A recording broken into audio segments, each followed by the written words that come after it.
Hey guys! Welcome back again to my channel. So, finally, nakapag-vlog na ulit ako. And guys, so, pasensya na kasi ngayon lang ulit ako nakapag-film. Sobrang busy namin sa school. So, huwag kayong mag-alala dahil sa dulo ng video na to is may surprise ako sa inyo. So, if you want to know, just keep on watching.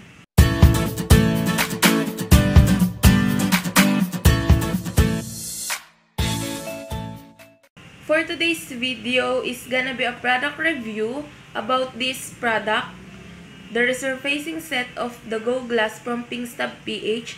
So, yan guys, na-try ko na siya and 3 weeks ko na siyang ginagamit. So, masaya naman ako dahil nag-resulta naman siya ng maganda sa skin ko and wala naman siyang cause of irritation na nangyari nung tinatry ko siya. So, ngayon, yung product na to is ganito lang yung packaging niya. So, yan, sa harap niya. Pasensya na guys kung baligtad kasi naka-front cam ako and then baligtad yung sulat niya pagka sa inyo na. So, yan. Nandito lang nakalagay yung The Go Glass, tas yung logo nila and then resurfacing set. Ayan, glass skin start here, nakasulat dyan. And then, letter G lang.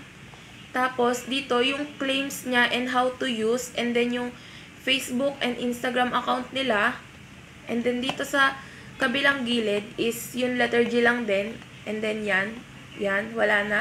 So, these sets contain 4 products. So, yung product na yun is ipapakita ko sa inyo isa-isa. So, first is itong toner. So, yan. Toner ng The Go Glass. And kung makikita nyo, ayan, andito yung ingredients niya. And then, kung makikita nyo yan, konti na lang kasi ginagamit ko talaga siya. And 3 weeks ko na siya ginagamit. So, nakalagay lang dito yan, The Go Glass, and then sa likod yung ingredients. And, ang gusto ko dito sa toner nila is, may witch hazel extract, which is good. Dahil yung witch hazel is, hindi siya nagkukos ng pamumula sa skin. And then, nakakaliit siya ng pores kapag ginagamit mo siya. And then, may rose water din siya. So, yan. Hindi nyo makikita guys, pero, pwede nyo naman to i-search sa Google. Next is, etong soap, hindi ko napakita. Dapat pala ito muna. Kasi guys, tignan nyo yung soap ko. Sobrang liit na niya. Kasi ginagamit rin to ng papa ko and then ako. So yan, talagang gamit na gamit ko yung soap. Kasi kahit hindi ako mag-toner and then mag-serum.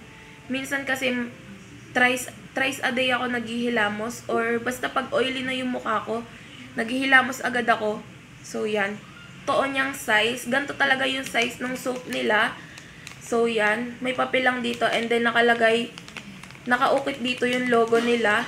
And, ganito talaga yung size niya. Compare dito sa natirang size sa akin. Kasi, nagtira talaga ako para mapakita ko sa inyo na talagang ginagamit ko siya. So, yan. Ganito na lang yung natira sa sabon ko. And, ang bango niya, amoy rose or lychee. Yung toner kasi, amoy lychee para sa akin. Pero, ang sabi ng papa ko, amoy rose nga daw. Pero yan, amoy lychee siya para sa akin. And then next is itong serum. Ganito yung serum nila guys. Ayan. Transparent lang siya. And then may nakalagay lang din na The Go Glass dyan. So yan. And then sa likod, nakalagay lang din yung ingredients niya. And then nasa glass bottle siya. So yan. 15 ml to. And then yung nakalagay sa ingredients nito is may aloe vera extract, yan. Yung aloe vera, 'di ba? Alam naman natin na nakaka-moisturize siya and sa tuwing gabi 'to ginagamit kasi yung sa day is sunscreen and then sa night is serum. So yan, kaya sa gabi 'to kasi para siguro ma-moisturize yung skin mo and para maging kalmado yung face mo, yung balat mo sa face. So yan. Next is kanilang sunscreen na The Go Glass Skin Shield with SPF 30. So, guys, ito yung ito yung sunscreen nila and sabihin ko lang sa inyo na yung sunscreen and sunblock is magkaiba sila dahil yung sunblock is nagbablock talaga siya sa skin mo or hinaharangan niya talaga yung UV rays na tumatama sa skin mo. Hindi katulad dito sa sunscreen na to guys kasi pag sa sunscreen, ina-absorb niya yung UV rays ina-absorb niya, pero nako-control niya na maprotektahan yung skin natin. Tas yung sa sunblock is as in black. So, papakita ko na lang sa inyo yung picture.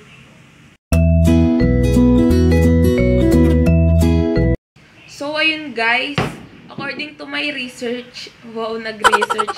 And yun guys, nag-research muna kasi ako bago ko i-try yung product. So, tinignan ko muna kung good ba yung mga reviews niya. So, lahat naman ng nakita ko is good naman. And, kaya ko siya tinry. Sabi doon sa nabasa ko is yung kapag naglagay ka ng sunscreen is 2 hours lang yung effectiveness niya sa skin mo. And then, after 2 hours is magre-reapply ka na ulit ng product. Kaya sabi doon, advisable ng dermatologist na baunin mo yung sunscreen mo kung lalabas ka ng bahay or aalis ka. Kasi after 2 hours daw magre-apply ka kasi nawawala yung effectiveness niya sa skin kapag nakalipas yung 2 hours. So, yun guys, SPF po is sun protection factor. So, yan.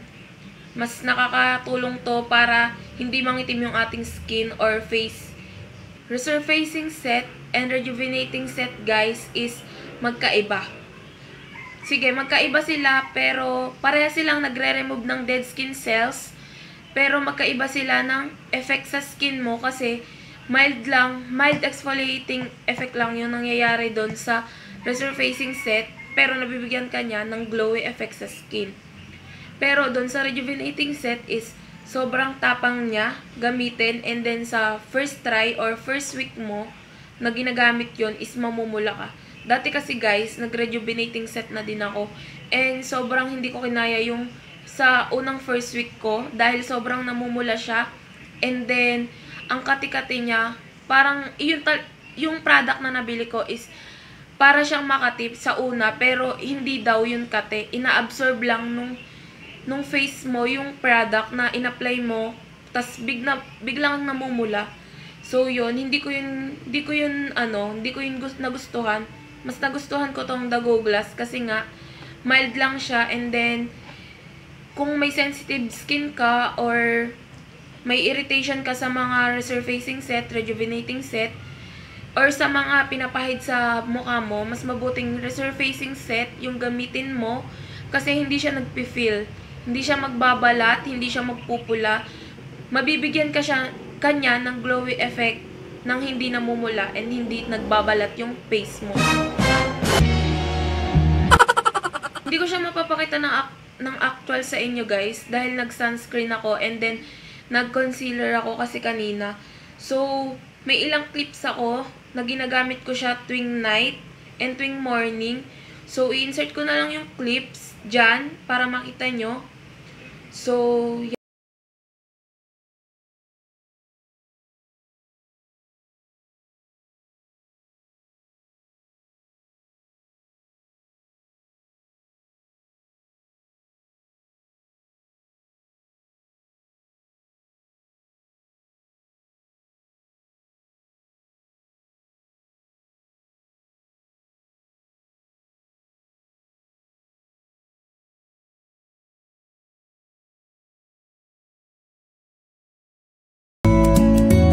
So guys, yun lang. Nakita nyo naman na ginagamit ko talaga siya and 3 weeks ko siya ginamit. Hindi ko naman pwede ilagay dito na everyday ko siya ginagamit. At least napakita ko sa inyo na ginagamit ko siya. And then makikita nyo din naman sa products na pinakita ko sa inyo na sobrang konti na lang ng toner, nung soap, and then kalahati itong serum nila. And then ito, paubos na din siya kasi dito ako malakas sa sa sunscreen kasi sunscreen talaga is yung hindi ko kinakalimutan kapag aalis ako or kahit nasa bahay lang ako. So, yun lang guys. Overall, nagustuhan ko naman yung The Go Glass. And kung i-rate ko siya, siguro bibigyan ko siya ng 9. Bakit 9? Kasi SPF 30 lang yung meron sila. And ang gusto ko kasi sa mga sunscreen is yung merong SPF 50. Para kahit lalabas ako ng bahay, alam kong protected ako from UV rays. And kasi pag dito, alam ko kapag ka SPF 30 lang is ginagamit lang siya kapag nasa loob ka ng bahay. Kasi kapag SPF 50, pang malakasan na yun, ganon, And para kasi talagang protected ka sa araw kapag SPF 50. Ganun kasi yung mindset ko kapag SPF 50, paglalabas ka ng bahay kasi malaki yung SPF niya, mas mapoprotektahan niya yung face mo. Ganon. And SPF 30 kapag nasa bahay ka lang or di ka aalis, ganon. And guys, may giveaway ako sa inyo. So yan, pinadalan kasi ko ng Pinkstab PH ng maraming set nito. And may extra ako ditong 3 sets. Ayan, 3 sets. So yan guys, may extra akong 3 sets dito. And bala ko siya ipag-giveaway sa inyo. All you have to do is follow Pinkstab PH, subscribe on my channel, and share this video on your timeline sa Facebook. Make sure guys na naka-public para kapag video ko or ni-review ko, yung entry nyo is makasali kayo.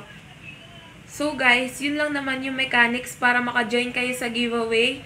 And winners will be announced on my IG story on November 25. So guys, i-review ko talaga yan or i-check ko kung nagawa niyo lahat ng mechanics. So yan guys, hands-on ako sa pag-check ng mechanics kung nagawa niyo ba siya. Kasi para naman fair sa lahat, 'di ba? So yun lang, i-announce ko sa IG story ko and mag-abang-abang na din kayo. That's all for this vlog. Thank you for watching and I hope to see you on my next video. Bye!